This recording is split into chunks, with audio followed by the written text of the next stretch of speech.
ಬಾಗಲಕೋಟೆಯ ರಾಮಾರೂಢ ಮಠದ ಪರಮಶ್ರೀಗೆ 1 ಕೋಟಿ ರೂಪಾಯಿ ವಂಚನೆ ಪ್ರಕರಣಕ್ಕೆ ಸಂಬಂಧಪಟ್ಟ ಹಾಗೆ ಮಹತ್ವದ ಅಪ್ಡೇಟ್ ಲಭ್ಯವಾಗ್ತಾ ಇದೆ. ಅನುಮಾನ ವ್ಯಕ್ತವಾಗ್ತಾ ಇದೆ. ಸ್ವಾಮೀಜಿಯ ಅಶ್ಲೀಲ ಸಿಡಿ ಇರುವ ಬಗ್ಗೆ ಅನುಮಾನ ವ್ಯಕ್ತವಾಗ್ತಾ ಇದೆ. ಖುದ್ದು ಸ್ವಾಮೀಜಿಯ ನಡೆ ಇಂಥದ್ದೊಂದು ಅನುಮಾನಕ್ಕೆ ದಾರಿಯನ್ನ ಮಾಡಿಕೊಡ್ತಾ ಇದೆ. ಹನಿ ಟ್ರ್ಯಾಪ್ ಬಲೆಗೆ ಬಿದ್ದ ಪರಮ ರಾಮಾರೂಢ ಶ್ರೀಗಳು. ವಿಡಿಯೋ ಇದೆ ಅಂತ ಹೇಳಿ ಪ್ರಕಾಶ್ ಬೆದರಿಕೆಯನ್ನ ಹಾಕಿದ್ದಂತೆ. ಬಂಧಿಸಬಾರದು ಅಂದ್ರೆ 1 ಕೋಟಿ ರೂಪಾಯಿ ಕೊಡಿ ಅಂತ ಬೇಡಿಕೆಯನ್ನ ಇಟ್ಟಿದ್ದಂತೆ. ಇಲ್ಲದೇ ಇದ್ರೆ ವಿಡಿಯೋನ ವೈರಲ್ ಮಾಡುವುದಾಗಿ ಆರೋಪಿ ಪ್ರಕಾಶ್ ಮುಧೋಳ್ ಬೆದರಿಕೆಯನ್ನ ಹಾಕಿದ್ದ ಅನ್ನುವಂತ ಮಾಹಿತಿ. ಹಾಗಾದ್ರೆ ಆ ವಿಡಿಯೋ ಬೆದರಿಕೆಗೆ ಹೆದರಿ ಸ್ವಾಮೀಜಿ 1 ಕೋಟಿ ರೂಪಾಯಿ ಹಣವನ್ನ ಕೊಟ್ಟು ಬಿಟ್ರ. ಹಾಗಾದ್ರೆ ಒಂದಿಷ್ಟು ಕಥೆಗಳನ್ನ ಕಟ್ಟಿದ್ರು. ಕಂಪ್ಲೇಂಟ್ ಅನ್ನ ಕೊಡುವಂತಹ ಸಂದರ್ಭದಲ್ಲಿ ಯಾವುದೋ ಗೃಹ ಇಲಾಖೆಯ ಎಡಿಜಿಪಿ ಡಿವೈಎಸ್ಪಿ ಹೆಸರೆಲ್ಲ ಹೇಳ್ಕೊಂಡು ಮಠಕ್ಕೆ ಏನೋ ಮಾಡ್ಬಿಡ್ತೀನಿ, ಮಠದ ಮರ್ಯಾದೆ ಕಳೀತೀನಿ ಅಂತ ಹೇಳಿ ಬೆದರಿಸಿ ನನ್ನಿಂದ 1 ಕೋಟಿ ಕಿತ್ಕೊಂಡ ಅಂತ ಕಂಪ್ಲೇಂಟ್ ನಲ್ಲಿ ಹೇಳಿದ್ರು. ಆದ್ರೆ ಸ್ವಾಮೀಜಿಯ ನಡೆ ಹಾಗೆ ಕೇಳಿ ಬರ್ತಾ ಇರುವಂತಹ ಮಾತು ಹನಿ ಟ್ರ್ಯಾಪ್ ನ ಕಥೆಯನ್ನ ಹೇಳ್ತಾ ಇದೆ. ಡೀಟೇಲ್ಸ್ ನಮ್ಮ ಪ್ರತಿನಿಧಿ ಕೃಷ್ಣ ನೀಡ್ತಾ ಹೋಗ್ತಾರೆ. ಕೃಷ್ಣ, ಈ ಅನುಮಾನ ಮೊದಲೇ ಇತ್ತು. ಸ್ವಾಮೀಜಿಯ ನಡೆಯೇ ಇಂಥದ್ದೊಂದು ಅನುಮಾನಕ್ಕೆ ಎಡೆಯನ್ನ ಕೊಟ್ಟಿತ್ತು.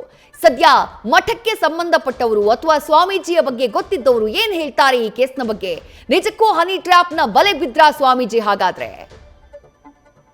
ಖಂಡಿತ ವಿದೇಶ ಏನಂತ ಹೇಳಿದ್ರೆ ಏನು ಇವತ್ತು ಪ್ರಕರಣ ಏನೋ ಬೆಳಕಿಗೆ ಬಂದಿತ್ತು. ಅಂದ್ರೆ ಬಾಗಲಕೋಟೆ ಸಮೀಪದ ಪರಮ ರಾಮಾರೂಢ ಶ್ರೀಗಳಿಗೆ 1 ಕೋಟಿ ಪಂಗನಾಮ ಹಾಕಿದ್ರು. ಆ ಪ್ರಕರಣಕ್ಕೆ ಸಂಬಂಧಪಟ್ಟಂತೆ ಇದುವರೆಗೂ ಕೂಡ ಸ್ವಾಮೀಜಿ ಆಗ್ಲಿ ಮತ್ತೆ ಸ್ವಾಮೀಜಿಗೆ ಸಂಬಂಧಪಟ್ಟಂತವರಾಗ್ಲಿ ಮತ್ತೆ ಜೊತೆಗೆ ಏನಂತ ಹೇಳಿದ್ರೆ ಮಠಕ್ಕೆ ಸಂಬಂಧಪಟ್ಟಂತವ್ರು ಕೂಡ ಯಾವುದೇ ರೀತಿಯಾದಂತ ಈ ಬಗ್ಗೆ ಪ್ರತಿಕ್ರಿಯೆಯನ್ನ ಕೊಡ್ತಾ ಇಲ್ಲ. ಜೊತೆಗೆ ಏನಂತ ಹೇಳಿದ್ರೆ ಕಂಪ್ಲೇಂಟ್ ಅನ್ನ ಕೊಟ್ಟಂತ ಸ್ವಾಮೀಜಿಗಳೇ ಖುದ್ದು ಮಠದಿಂದ ನಾಪತ್ತೆ ಆಗಿರುವಂತದ್ದು. ಈ ಹಿನ್ನೆಲೆಯಲ್ಲಿ ಸ್ವಾಮೀಜಿ ಮೇಲೆ ಹಲವಾರು ಅನುಮಾನಗಳು ಮೂಡ್ತಾ ಬರ್ತಾ ಇವೆ. ಯಾಕಂತ ಹೇಳಿದ್ರೆ ಅಷ್ಟೊಂದು ಪ್ರಭಾವಶಾಲಿಯಾಗಿದ್ದಂತ ಸ್ವಾಮೀಜಿಗಳು ಕೇವಲ ಬೆದರಿಕೆ ಕರೆಗಳಿಗೆ 1 ಕೋಟಿ ರೂಪಾಯಿ ನೀಡ್ತಾರಂದ್ರೆ ಇದು ಎಲ್ಲ ಒಂದು ಕಡೆ ಸಾಕಷ್ಟು ಅನುಮಾನಗಳಿಗೆ ಎಡೆ ಮಾಡಿಕೊಡ್ತಾ ಇರುವಂತದ್ದು. ಅಂದ್ರೆ ಬೆದರಿಕೆ ಕರೆಗಳಿಗೆ ಸ್ವಾಮೀಜಿಗಳು ಯಾಕೆ ಹಣವನ್ನ ಕೊಟ್ಟರು, ಮತ್ತೆ ಬೆದರಿಕೆ ಕರೆಗಳಿಂದ ಸ್ವಾಮೀಜಿಗಳಿಗೆ ಯಾವುದೇ ರೀತಿಯಾದಂತ ಸಮಸ್ಯೆ ಇರ್ಲಿಲ್ಲ ಅಂದಿದ್ರೆ ಅವರು ನೇರವಾಗಿನೇ ಪೊಲೀಸರಿಗೆ ಭೇಟಿಯಾಗಿ ಈ ಬಗ್ಗೆ ದೂರನ್ನ ಕೊಡಬೇಕಾಗಿತ್ತು. ಅದ್ರ ಮೊದಲೇ 1 ಕೋಟಿಯನ್ನ ಕೊಟ್ಟರು.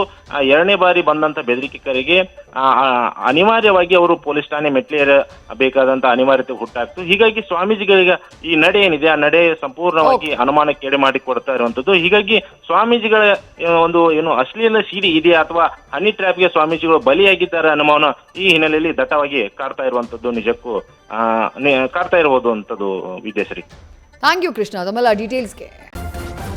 ನ್ಯೂಸ್ ಫಸ್ಟ್ ನಿರ್ಭೀತಿಯಿಂದ ನಿಮ್ಮ ಪರವಾಗಿ.